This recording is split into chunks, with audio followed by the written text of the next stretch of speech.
Oi, gente, sejam bem-vindos à nova Máquina do Tempo. Eu sou André Teixeira Jacobina e estou aqui com Guga Noblar, de fama do CQC. Agora está com um programa também na Jovem Pan, debatendo ali com o Kim Kataguiri. Quero parabenizar ele pela paciência. O que eu estou tendo que aprender. É bastante elogiável. E quero agradecer também ao Fernando Daflon, que foi a pessoa que intermediou o nosso contato e permite essa nossa primeira conversa, que se o Guga gostar, a gente pode fazer mais vezes. Aí, depois de um tempo, a gente atualiza o papo e a gente atualiza... Porque a política brasileira, eu não sei você, Guga, mas eu sinto como se eu estivesse envelhecendo 5 anos em semanas. Horas. Não, em 24 horas. A cada dia tem uma bomba nova, porque a gente tem, pela primeira vez, um presidente que se expõe de uma maneira que ninguém antes teve coragem de fazer igual, né? Todo mundo tem porta-voz exatamente para tentar se colocar o mínimo possível ali diante da imprensa, diante de situações que possam ser embaraçosas. O Bolsonaro, ele tem um porta-voz para praticamente não usar, né? A melhor profissão do mundo é ser o porta-voz do Bolsonaro, tem essa piada já, porque o cara não tem que fazer nada. O Bolsonaro, ele fala 3 vezes por dia com a imprensa, até no domingo ele faz questão de falar.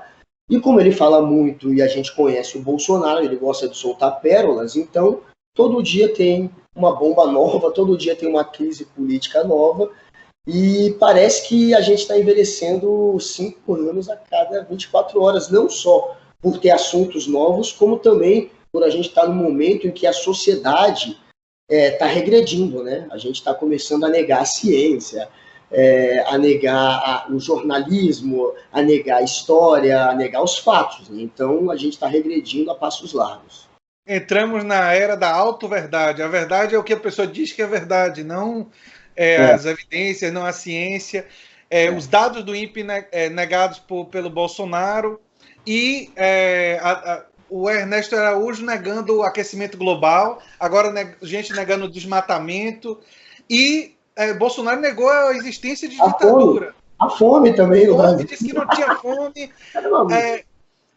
Teve um dia, Guga, só para a gente dar um pouquinho, se distrair um pouco, relaxar, teve um dia que eu fiz 3 vídeos no canal, e aí eu sentei aqui no sofá e fiquei, pronto, terminou, entendeu? Hoje eu não vou fazer mais vídeo, eu tô de boa. Aí a esposa entrou no quarto assim, com aquela energia, disse, André, você viu a merda que Bolsonaro falou? Eu, o quê? Não!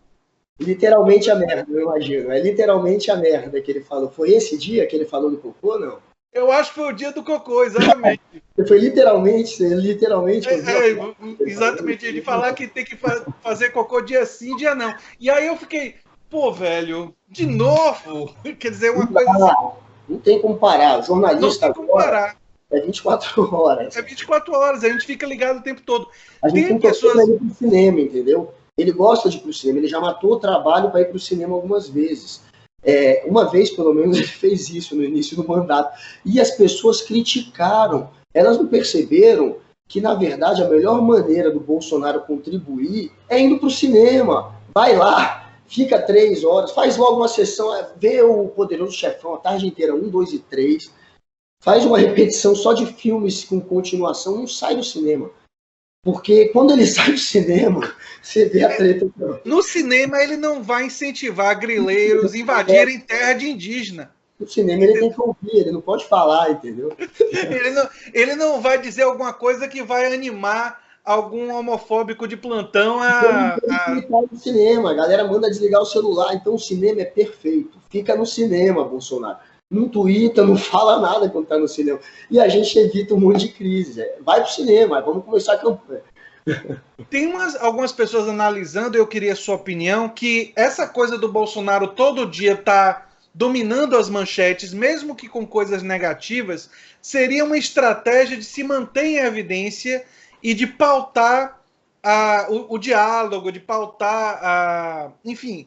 E que algumas pessoas... desviar um pouco o foco da mídia, mas assim, esse seria talvez um dos objetivos. Mas eu acho que o Bolsonaro, ele é um cara muito visceral, muito movido pelo fígado. Não estou dizendo que ele não é esperto. Inteligente, inteligência, culto, ter conteúdo? Não, ele não tem. Não, não. Ele é um cara esperto. Ele é esperto, ele sabe jogar. Mas ele é muito visceral. Então, assim, a gente fica na dúvida. Ele está sendo espertinho dessa vez, tentando desviar o foco da mídia, porque, sei lá, ele congela verba para a educação, que é um assunto que deveria ser o principal no momento, só que ao mesmo tempo fala de cocô e todo mundo passa a focar só no cocô. Então, parece ser talvez uma estratégia esperta, uma estratégia muito usada pela extrema-direita no mundo inteiro. Então, assim, pode ser.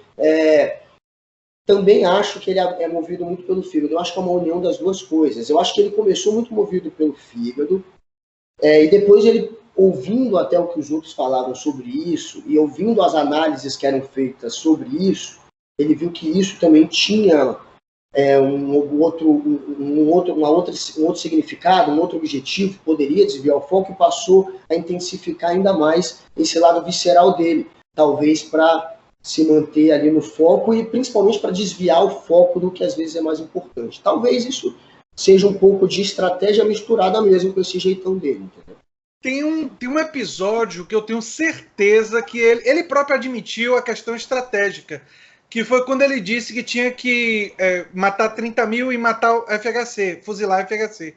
Porque quando ele estava no Jô Soares, Jô Soares questionou ele sobre isso, e ele disse assim: olha, se eu não tivesse falado isso, Jô, você não teria me convidado para cá. Ou seja, ele estava comemorando o fato de que, ao ter dito esse absurdo, ele teve espaço na mídia.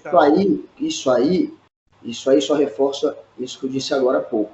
Porque eu não acredito que quando ele falou isso, eu não acredito que ele pensou, vou parar no Jô Soares. Claro que não. Ele falou isso porque ele é esse sujeito. Ele sente aquilo ali. Esse sujeito violento, esse sujeito que incita ódio, que incita morte, ou seja, que flerta realmente com o fascismo. Porque essa atitude violenta é uma atitude fascista. Agora, ele tem esse lado que é dele. O que aconteceu quando ele fez isso? Ele ganhou uma grande notoriedade que ele não esperava ganhar e parou no Jô Soares. Então ele passou a aproveitar ainda mais isso. Eu acho que é isso que eu estou dizendo. Ele age um pouco por impulso, e quando ele vê que ele tem algum ganho político ou algum ganho estratégico de mudar, de desviar foco, que seja, alguma coisa que ele tem interesse com aquilo e que dá certo, ele passa a usar aquilo mais. Eu acho que é isso, entendeu? Ele é um impulso que, quando dá resultado, ele se apropria daquilo e passa a usar um pouco de maneira estratégica. Inclusive no CQC, que eu fiquei no CQC 6 anos, a maior parte, a metade, um pouco mais do que a metade, como produtor de conteúdo político. Então, eu é que era responsável pelas matérias de política. A galera fica, agora querendo alguns batem no CQC, falam que o CQC ajudou a fomentar a direita e tal. Não vou culpar você por Bolsonaro, pelo amor de tudo. Nem por nada, cara, porque, sinceramente, é engraçado que a galera faz isso, muito movida por um sentimento anti-Danilo Gentili que eles têm, porque o Gentili acabou ficando com uma imagem muito à direita, às vezes um sentimento um pouco anti-Marcelo Tais, mas, cara, não era o Tais, não era o Danilo Gentili, era eu que fazia as matérias de política. E ninguém metia o dedo. E eu ia para Brasília, eu chegava com o Danilo ou com a Mônica, muitas vezes sem ter a pauta, no avião, pensando na pauta, lendo as coisas, chegava na terça para ficar até quinta, 2 dias para produzir, e criava aqui sem perguntar nada para ninguém. Então, assim, poderia acontecer da matéria não agradar por algum motivo e cair. Aconteceu muito poucas vezes. Eu fiquei lá 6 anos, raríssimas vezes aconteceu isso. Mas ninguém metia o dedo no sentido editorial da parada. Então, assim, eu sei o que a gente fez ali. Claro que a gente usou demais o Bolsonaro. O Bolsonaro virou uma espécie de personagem do CQC. Só que ele era um personagem que a gente apresentava como um adversário, como o que era errado, porque a gente sabia que a gente tinha que ter alguns políticos que serviriam de exemplo para mostrar qual era a postura do CQC. E o Bolsonaro era um deles. A gente era completamente anti-Bolsonaro. Qualquer matéria do CQC foi enfiando a porrada nele. E você vai pegar hoje as críticas que as pessoas têm contra o Bolsonaro. Citam essas matérias. Os vídeos do CQC, é o que ele falou para o CQC, é o CQC que ele processou o CQC. E ele acabou virando um personagem nesse sentido, de ser um inimigo mesmo. Então, assim, a gente nunca exaltou, nunca banalizou nada do que ele disse. A gente sempre mostrou com muito alarde e com muita seriedade os absurdos que ele falava. A gente batia, a gente enfiava porrada nele e a gente teve essa relação um pouco de transformá-lo num inimigo, um personagem inimigo.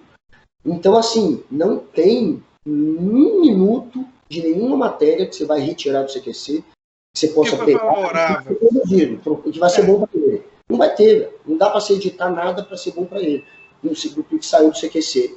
E saiu muita coisa dele.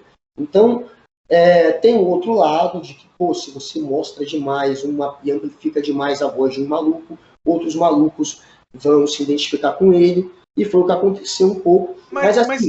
Mas se você parar para pensar, tem o outro lado da moeda. Porque, por exemplo, o Olavo de Carvalho, ele foi ignorado, né, pela grande mídia.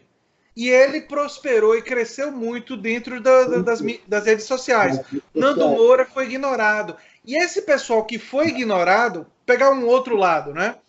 Eles cresceram, eles se tornaram influentes, eles influenciaram o Bolsonaro, eles influenciaram a política brasileira. O Olavo de Carvalho indicou o quê? 2 ministros e um monte de gente também.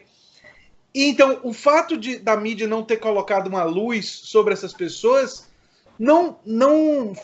pelo contrário, fez com que essas pessoas pudessem agir sem ser questionadas e os favoreceu. Agora, o que eu penso sobre... Tá vendo que interessante? Ouçam o que o Jacobina disse. Isso é muito importante de se notar. Esses outros, eles não têm ninguém para contestar, porque eles cresceram num ambiente muito favorável, já que as redes sociais estavam até pouco tempo atrás na mão basicamente da extrema-direita, agora tem os progressistas... Uma reação. E agora, com esse governo de extrema-direita sendo um fracasso como está sendo, está dando ainda mais... Está criando um ressentimento maior num grupo de pessoas que estão acabando... que estão dando ouvidos para um lado que eles não ouviam antes. Então, assim, tem agora uma disputa de forças rolando, mas a rede social estava totalmente na mão da extrema-direita até pouco tempo atrás. E esses caras cresceram sem nenhum tipo de obstáculo. E isso foi muito pior. Eles não tiveram a grande mídia indo para cima, ou a mídia alternativa, mas que faz um trabalho ali na internet indo para cima também. E não teve, estão tendo agora. E agora sim eles estão sendo tratados como deveriam e estão sendo ridicularizados pela grande mídia. E alguns estão sendo desmascarados. E sendo desmascarados, mas demorou. Esses caras demorou muito. Em cima disso. E eles... maluco, louco. Um cara que pode ser um cara culto no sentido de ter lido tudo sobre vários assuntos, mas ele só acredita nas teorias de conspiração, nas teorias loucas. Ele não acredita em nada que não seja aquilo que é um menos provável. Algumas podem ser corretas, mas não todas. E ele só acredita na maluquice. É um louco completo, cheio de preconceito, cheio de...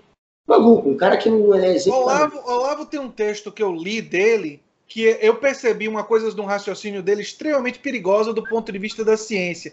Que é o seguinte, é um texto bem escrito, que ele está falando sobre teoria da evolução, ele está lançando dúvidas. Só que, olha que coisa interessante. Ele escreveu esse texto já, enfim, eu não me lembro se foi no final da década de 90 ou já no século XXI. Ele escreve esse texto e ele não cita em nenhum momento a pesquisa genética.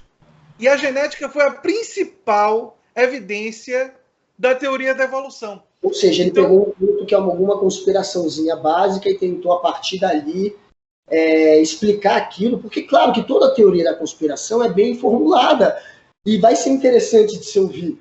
Agora, se você for ouvir o que pode contrapor aquilo, você vai ver que aquilo é uma bobagem, e ele não fez esse trabalho de contrapor. Exatamente, ele oculta. Isso me lembra o pessoal que nega que o homem foi à Lua e nunca fala da experiência que funciona até os dias de hoje, feito pela primeira viagem do homem à Lua, que até o dia de hoje uma imagem, olha aquela imagem, olha como é que estava a bandeira. É claro que é interessante, é claro que vai ser interessante. A teoria da conspiração vai ser formulada em cima de uma história que não vai, de alguma maneira, te prender e te chamar a atenção. Agora, você tem que realmente ir para aquilo que desvenda a teoria da conspiração. O argumento contrário. Isso ele não faz, ele esconde. É exatamente o que você está dizendo. Ele esconde, e isso é fundamental para entender a diferença entre o raciocínio científico. Quando eu estava fazendo minha tese de doutorado, eu era o meu maior crítico. Eu ficava, será que realmente as evidências apontam para isso? Ou tem alguma coisa no meu viés que está levando nessa direção? E eu coloquei todas as evidências que contrariavam as minhas hipóteses. E critiquei elas para ver se a evidência era boa, não era e tal. Quer dizer, você fica o tempo todo preocupado, você não quer provar para a pessoa que você está certo, você fica o tempo todo criticando para ver os furos daquilo que você produziu, do argumento que você construiu. Uma pessoa que tem um interesse político, que é o caso do Olavo, ele falou de evolução sem falar de genética. Quer dizer, quando o cara fala de teoria da evolução num artigo, ele escreveu, não foi uma coisinha curta, ele escreveu consideravelmente e não toca na genética, eu questiono a questão ética. Aí eu questiono a pessoa eticamente, porque a pessoa ela está criando uma ilusão. Ele vai para a pseudociência, para a pseudo-história, ou pincela só fatos históricos ou científicos que são coniventes para formular um argumento, e ele ignora, como você acabou de notar, o que é mais importante numa discussão sobre evolução. Isso mostra com certeza que o interesse dele, ele não é burro, galera. Ele sabe que ele escondeu aquilo, entendeu? Não vamos se fazer de idiota. E ele tem alguma intenção em esconder aquilo, que é fazer quer enganar. Quer te enganar, entendeu? No fim é isso, vamos falar da maneira mais clara. Que é enganar, quer se enganar talvez também. Eu acho que ele é tão maluco que ele também se engana. Mas ele não é burro. Então ele tem esse cuidado de tirar tudo que possa contrapor aquilo, e ele é desonesto. Quando você é desonesto, você não é um intelectual, você não é um filósofo, você não é uma pessoa séria quando você faz isso. Você é um desonesto.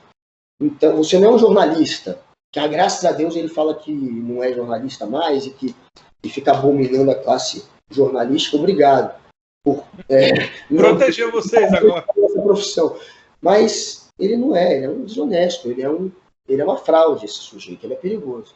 Uma coisa que eu acho interessante para a gente conversar é o seguinte, eu tenho a sensação, e eu quero a sua opinião, que Donald Trump nos Estados Unidos, o Brexit e o novo primeiro-ministro da Inglaterra e o Bolsonaro, embora a maioria dos eleitores do Bolsonaro não sejam neofascistas, e eu não acredito nisso, mas eu acho que o fenômeno Trump e Bolsonaro revelou que existe um percentual, eu não sei se é 15%, eu não sei se é 20%, nos Estados Unidos, estudos recentes... nos Estados Unidos... extremista maluco. Nos Estados Unidos, as pesquisas sugerem que mais ou menos chega perto de 20%. Da população, realmente, por exemplo, o que é esse 20% nos Estados Unidos? É um 20% de pessoas que dizem, realmente não tem que ter mexicano aqui não, América dos americanos, brancos, quer dizer, tem um discurso com um componente racial e tem um discurso supremacista branco mesmo. No Brasil, isso foi alterado. Simpático a ele.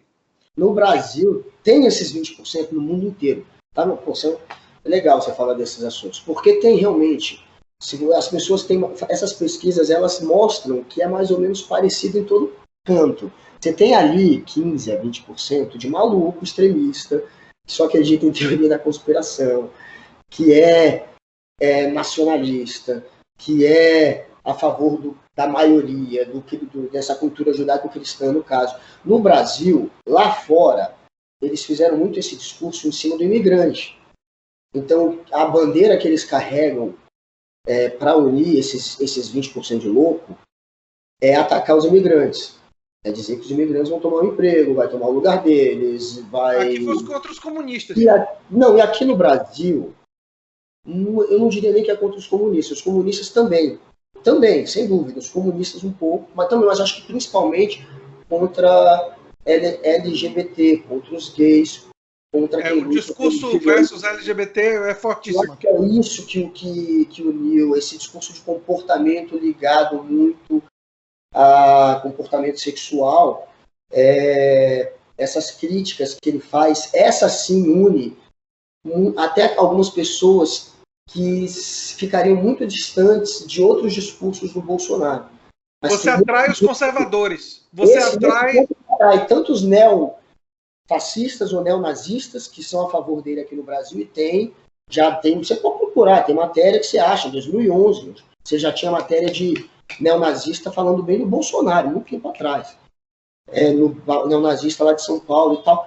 Mas o que une esses mais radicais e mais violentos com os conservadores menos radicais e tal, é esse discurso que acaba perseguindo quem é a favor de uma liberdade sexual maior, ou quem é a favor da criminalização da homofobia, de leis que protejam os LGBTs. Esse tipo de discurso que é o muçulmano aqui do Brasil, entendeu? É esse aqui no Brasil que seria o muçulmano. Até porque os LGBTs são uma coisa real e o discurso anticomunista é uma ficção. Porque o tipo de comunismo que eles estão combatendo não existe. Infantil. É um discurso fake, porque até o programa do PCdoB, quando você vai analisar, é um programa essencialmente social-democrata. Ele tem comunista no nome, mas o programa do partido tem um caráter social-democrata, quer dizer... Não tem não tem nada aqui, não tem nenhum... Com exceção de uns partidos minúsculos, que talvez defendam revolução, tipo o PSTU, o PCO, que são partidos muito pequenos, que tem talvez... que está muito na retórica, porque não é da prática deles isso. Quando você vai para os outros partidos, basicamente existe níveis diferentes de socialismo democrático, de social-democracia, de pensamento neodesenvolvimentista. Você, na verdade, vai vendo os diferentes níveis de pessoas dentro de uma democracia querendo mais direitos sociais, querendo mais investimento em educação, saúde. Teve um governo do PT que ficou 14 anos até começar a treta no poder e não teve nada, nenhum movimento, nada que levasse o Brasil a caminhar para um rompimento do nosso sistema democrático ou capitalista ou qualquer coisa do tipo. Então, esse é o argumento, entendeu? Cara, a gente já teve um governo que vocês disseram que ia levar o Brasil para o comunismo. E é um governo que ajudou muito a enriquecer os banqueiros e que não fez nenhum tipo de movimento para que isso acabasse, para que os privilegiados deixassem realmente ser privilegiados. Então, vamos parar com essa bobagem. No caso do PT é até engraçado, porque o PT foi quem começou a privatização dos aeroportos. Quer dizer, quando você vai usar o PT como exemplo de extrema esquerda, quando foi o PT que começou a privatização dos aeroportos, quando o PT fez alianças, as minhas críticas ao PT, eu sou um cara que me considero à esquerda do PT. As minhas críticas ao PT foram justamente alianças com grande capital, não ter se comprometido a realizar uma reforma tributária que mexesse com os privilégios. Eles podiam ter, há 14 anos eles podiam ter lutado por isso de verdade, né? Eu acho que o momento central foi quando o Lula estava com mais de 80% de aprovação. Porque quando você tem muita aprovação, é o momento que você pode gastar o poder popular para poder fazer e mexer nos privilégios. Agora, é verdade que se ele tentasse fazer isso, as nossas oligarquias iriam se mobilizar contra ele com muita força, né? Dilma, por muito menos... Dilma, por muito menos, Dilma, eles foram atrás de Dilma. Dilma teve outros fatores, ela também cometeu alguns erros do ponto de vista da condição econômica que eu considero que foram erros, né? Parte da renúncia fiscal, por exemplo, foi bem equivocada. Mas ela contrariou o interesse também, e aí o pessoal foi atrás dela. Eu acho que também acabou fazendo com que o PT não fosse tão atrás disso, foi o momento econômico do Brasil. A gente estava ali numa anestesia, a gente estava com muito dinheiro, os caras não estavam precisando apertar o calo dos ricos mesmo. Então, Exato. eles falaram, para que eu vou comprar essa briga? Porque não tinha o preço crise. das commodities está lá em cima. O Brasil está crescendo. Pode ter comprado, porque você tem que pensar a longo prazo. E Exatamente. você tem que fazer aquilo tudo que você sempre se propôs a fazer. Exatamente. Como político, como partido e como ideologia de partido, o que você sempre pregou, você deveria ter feito, tentado fazer. E eu acho que essa lição é uma lição que fica no campo de esquerda. Porque Sim. Quando a esquerda voltar ao poder, a gente vai ter tudo para pressionar nessa direção, porque vai dizer, olha, se você não fizer, a direita volta. Tem esse aprendizado agora. A gente vai ter o argumento. Se a esquerda voltar ao poder, porque pode ser que demore muito, se a esquerda voltar e ainda estiver vivo, que aconteça pelo menos essa reflexão de notar que não é porque está tudo bem que você deve... Vou te animar um pouquinho, Guga. A política ela é muito dinâmica, né? Então a gente não... existe... Eu entendo o seu pessimismo porque a gente está vendo o conservadorismo cultural dominando as comunidades mais pobres. Então, a gente imagina que a união entre conservadorismo cultural, fundamentalismo neopentecostal e a direita liberal e o grande capital vai formar uma aliança que vai ser difícil de ser derrotada. E ela vai ter mais de um representante. Tem Bolsonaro agora, mas a gente sabe que 2022 vem Dória, provavelmente com Maia de vice, quer dizer, vem uma outra... Oi? Luciano Huck vem aí. É uma alternativa liberal. Não, quer dizer... liberal. Mas assim, a gente tem que ver que o outro Luciano Huck, perto de uma extrema-direita, ou como o Bolsonaro, ou de uma direita que também pode ser considerada extrema como Dória, o Luciano Huck talvez seja o mais um caráter liberal entre esses três. E quem é realmente liberal não pode ser um neofascista. Não pode ser... Não tem como. Um liberal não é uma pessoa que vota em Bolsonaro. Um liberal é uma pessoa que, nesse momento, eu imagino, um liberal de fato, vai estar horrorizado com esse tipo de discurso que o Bolsonaro faz. A gente tem que ser justo.